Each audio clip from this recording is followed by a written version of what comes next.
look cute.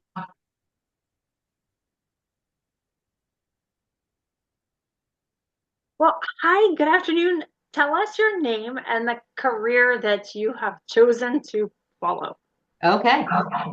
So my name is Cassie Egli, and I'm an entrepreneur at heart. I did start off in the corporate world. I've been in sales and marketing my whole entire life. And my claim to fame is I can really sell anything. And so currently I have a digital marketing agency. All right. Well, I would think there are types of people that would be good at being entrepreneurs and maybe other types of people that may not fit that category very well. What Mhm. would make someone a great entrepreneur? Who should consider this as a career, I guess? I would say anybody that has a passion for something in particular. That's why I chose digital marketing. I had my own business. The last one, as to tell you how different they were, was a food prep business because I believed everybody should have a healthy meal on the dinner table. I was getting such poor marketing advice from people that touted themselves as marketers that I got angry enough that I decided to sell that business off, figure out my own formula, and then start helping other people stop spending money on the wrong marketing and start making money with it. So I think if you're passionate, that will carry you a long, long ways. Also, you have to be willing to go all in. If you're not willing to go all in, you're all out. So you have to be able to ride the waves, stick with it, have a don't take any prisoners, can't take no attitude, and keep going. And then I'd say the next thing that you need to realize is that you're not going to be good at everything. You might be good at one particular thing. Like I'm good at marketing and sales. I just happen to be good at that. But I'm not necessarily great at design. I'm not great at keeping my books. So therefore, I brought in a who to keep my books. I brought in a who to start the designs, and I'm really good at once somebody starts it, making it my own and giving feedback to perfect it. So realizing that starting your own business doesn't mean just doing what you're passionate about. There's the whole entire back end of running the business. And if you're going to get ahead in life, you're going to have to bring in the right who's. So you're going to have to let a little bit of pocket change go and be really good at delegating. So, is there a particular kind of education path someone should consider in order to prepare to be an entrepreneur? How do they prepare for a Um, end goal of owning their own business? right. Well, I definitely did not take the path of that. I went to college and I went out. I got a 4-year degree and I did not take one business class, but I have a lot of business savvy. And with AI coming on board right now, there's a lot that you can do with AI to be able to help you along. Um, I would say, it used to be that a 4-year degree was everything. At the time of this recording, in my industry, it is not. It's what can you do? And what can you show? And but I would say schooling never hurts. Taking a few business classes never hurt, but it's really hands-on experience that's really going to set you apart. So whether or not you go to school or not, you need to take low to no cost internships. You need to have examples. You need to have real life experience on your resume in order to be able to get in the door as an employee at a marketing agency. As becoming deciding one day you're going to be your own marketing agency, I actually found a framework called StoryBrand, and they taught me how to use their framework to market, and that's what I used in my last business, and it worked so well. I got certified, and that's the little right Ah, there. I see it. Yeah, it's blurry, but that's the StoryBrand certification. Um, that uh, that was instrumental in me being able to have the confidence that I could go out because this was a proven framework that thousands of people had used. So if you're starting one on your own and you're not sure where to go, there's things like digital marketer. There's all kinds of different things that you could go out and find a framework to use. I would recommend if you're not going to college and doing the internship route that you pay for an education online that's tried and true that gives you little certifications and credibility so that you have your confidence and you have a framework to use in the real world. And then fake Excellent. till you make it. If you're not So confident, no one's going to buy. And if you come from a that's place of true. desperation and that you're in fear or scarcity mode, no one's going to buy. So it's like the absolute worst thing. You have to be confident and you have to know that money is coming to you. Right. Now, a lot of people, especially young people, Mm. have a very fantastic and idealized view of what it is like to have their own business. Can Oh, you yeah. just tell us, since you've lived both lives, Yeah. what's the difference between working for someone else and having your own business? Working for someone else is stability, security, most often insurance, paid time off, no lag between paychecks, knowing what you can count on typically as far as income, um, limiting yourself and the amount of income that you can actually collect. So there's a double-edged sword to that. And having to answer to someone else and also having to do things that you don't necessarily agree with and being able to keep your mouth shut, which is I was not good at doing that. You also often have to drink the Kool-Aid and believe in company culture and buy into it. And if you don't, for me, it caused a problem because if I see an injustice, I need to speak out. And that doesn't always go well in a corporate environment. It's very frowned upon. So I started off, and this might be a good idea too. I started off with, well, this went way over. You could start off with like a base plus commission and then go to a full commission job. And that full commission job could give you benefits, vacation time. They might even give you a salary draw in so many months to up your game. And then that gives you the experience of being on your own without being on your own. That's what I did originally. I can sell anything. I was a headhunter and literally laughed all the way to the bank at one point. It was full commission, but they gave me benefits. They gave me draw for 6 months. They helped me build my book of business. But then I got the taste of entrepreneurship because once the training wheels were off, they didn't limit the amount of money that I made. I literally laughed all the way to the bank for a year and a half, 2 years. And then they decided to change all the rules on me and took away all of my clients except for one and wanted me to start over and rebuild again. That wasn't cool. So that's working for somebody else. Working for yourself, you think you're going to have all this time off. You think that you're going to be able to take vacation, sleep in late, do whatever you would like to do. But at least for the first 3 to 5 years, you're working your hiney off. You're working all hours of the day. You're taking jobs that you don't necessarily want to take so that you can get some kind of credibility. You have no insurance. You have no consistent income. You're working in scarcity mode, but you have to act like you're in abundance mode and money's coming your way.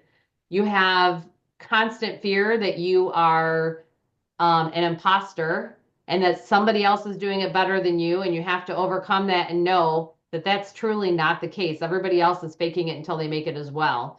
And that you truly have something to give. So it's a big mind game and a mindset. And the best thing I could suggest is to get a mindset coach because that person helped me from, making $0 to making $85,000 to almost doubling that like my following year in business. But it was all up here, literally all up here, my How do you different find a situations. coach that you can trust that how would you recommend going about identifying a person like that? I've had different coaches throughout my career, and different coaches have entered at different times. So I have paid as little as $99 an hour for a coach, and I have paid as much as $500 an hour for a coach. And I would say that each of those coaches had something to tell me at different times in my journey. It's just knowing when to let go of them and not using them as a security blanket and when to move on to the next coach. So if you are I would interview people and ask them about their methods and ask them for testimonials or people that you can call. I would ask them for maybe before signing a contract with them, one or two one-off coaching sessions to see if you're really going to follow through with what they do. Because if you're not someone who's going to follow through, it's a waste of time. It's like the same as counseling or therapeutic. You've got to make the changes and you've got to be willing to go for it. Um, but I just happened to network and find people online that were coaching. And you can find, like, if you decided to go into marketing, you can probably find a market. I know you can find a marketing coach. If you decided to go into analytics, you could probably find somebody analytics. I know somebody who coaches for chiropractors. There's all kinds of specialties out there. And if you can find somebody in your specialty, that would be gold. So what does your company do exactly?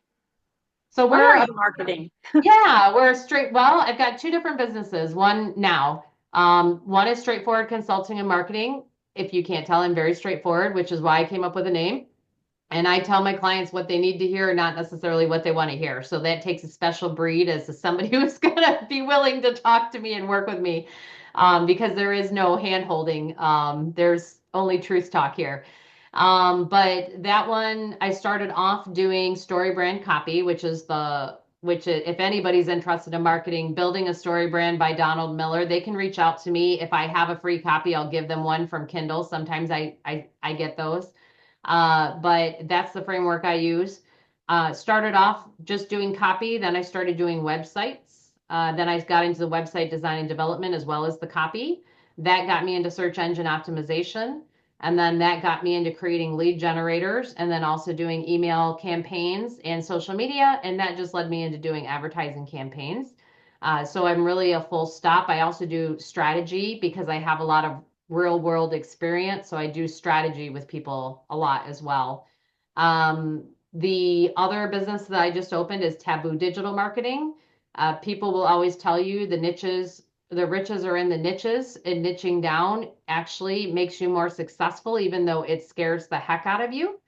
And so taboo is for all things taboo, everything from cannabis to intimacy, and it's highly regulated industries.